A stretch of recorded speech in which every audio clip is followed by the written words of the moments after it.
I'm a 25-year-old woman with an insatiable wanderlust. My friends often find themselves bound by either tight budgets or busy schedules, leaving me to travel solo most of the time. This arrangement has its perks, as I often get to meet new people and immerse myself in different cultures in a way I might not if I were traveling with companions.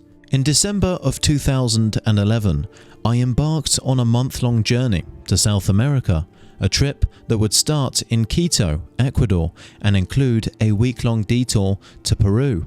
As the trip unfolded, each new place was a revelation, filled with vibrant colors, unfamiliar scents, and the constant buzz of languages I was only just beginning to understand.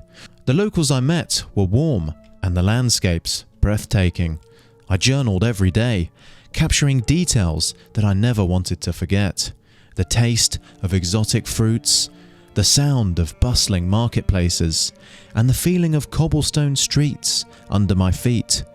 My trip was drawing to a close when a sudden urge struck me. I wanted to see Colombia. Despite my mother's apprehensive warnings about the country's notorious reputation, I simply couldn't shake off the allure of another adventure. A chance encounter with a traveller from New Mexico who shared my zest for the unexplored led to a hastily made plan. We decided to spend the new year in Cali, Colombia. Deciding against the convenience of a flight, we opted for the long bus journey, eager to soak in every bit of the landscape along the way. In preparation, I scoured the internet for accommodations. My budget, strained from weeks of travel, demanded frugality. Yet, I still yearned for something comfortable, a place where I could rest without worry. The challenge of finding such a place in South America was daunting. While hostels were abundant and cheap, many came with warnings about safety and cleanliness. I shuddered at the thought of bedbugs and broken locks. As the bus trundled towards Cali, the sun was beginning its descent, painting the sky in shades of orange and purple. The city, alive with preparations for New Year's Eve, greeted us with music and the scent of street food. We were caught up in the festive atmosphere, but knew we did have to find a place to stay. Our search for accommodation turned into an adventure in itself. We wandered through the streets of Cali, our backpacks growing heavier with each step. The city was a maze of vibrant neighborhoods, each turn revealing something new. A mural here, a street musician there. But as night began to fall, our urgency grew. We needed to find a place, and fast. That is when we stumbled upon it. Hotel Americana. Its unassuming exterior hid an elegant interior, a hidden gem in the heart of Cali. The price, surprisingly affordable, at $24 per night, included meals, a luxury we hadn't expected. The decision was unanimous. We would stay there. The hotel was a delightful surprise, its rooms comfortable and well appointed. It was a much welcomed comfort after the long journey, and we soon settled into a routine. Breakfast and lunch at the hotel were convenient and saved us precious dollars. I found myself enjoying just the simple pleasure of a well-made bed and clean towels every day. However, my sense of comfort was short-lived. The morning after our arrival, a crippling stomachache seized me. It was unlike any discomfort I had ever experienced, making every movement an ordeal. I was confined to my bed, writhing in pain for what felt like an eternity. The hotel staff, noticing my absence, inquired about my health, but could offer little beyond sympathetic looks. After 2 excruciating days, the pain vanished as mysteriously as it had appeared. Relieved, I rejoined my companions, determined to make the most of the remaining days of our trip. The rest of the week passed in a blur of exploration and celebration. The city felt alive with joy and hope. As our time in Cali came to an end, we parted ways with promises to stay in touch.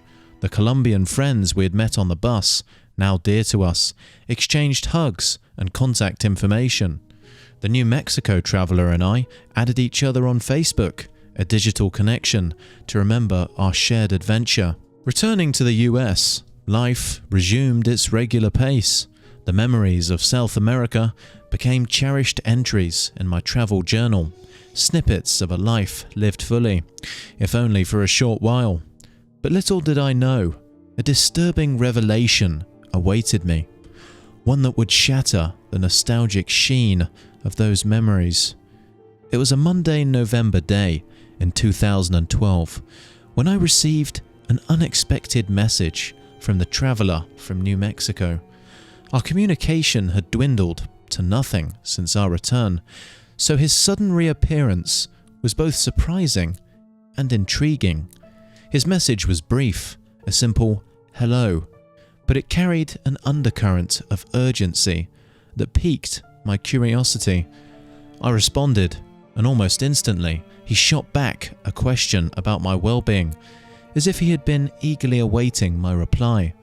But before I could delve deeper into pleasantries, he sent me a hyperlink with no explanation. His silence in response to my queries only heightened my sense of unease. Reluctantly, I clicked the link.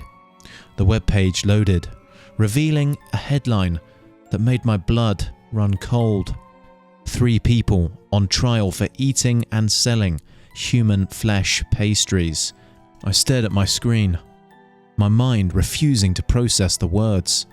A frantic Google search confirmed the horrifying truth.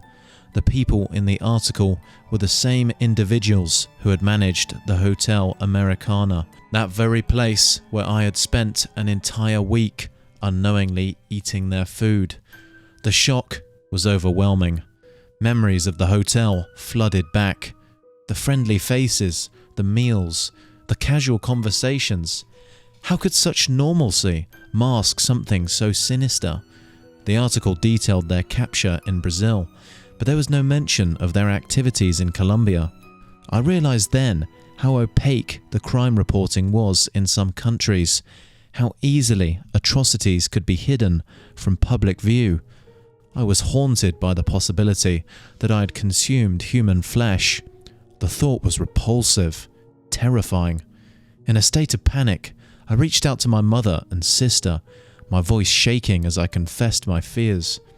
While they tried to console me, my brother-in-law's attempt at humour, posting a Hannibal Lecter meme on my Facebook, felt like a cruel joke. Desperate for answers, I scheduled an appointment with a physician, but the visit provided no solace. There was no test to confirm my worst fears, no way to know for sure what I had ingested during that fateful week.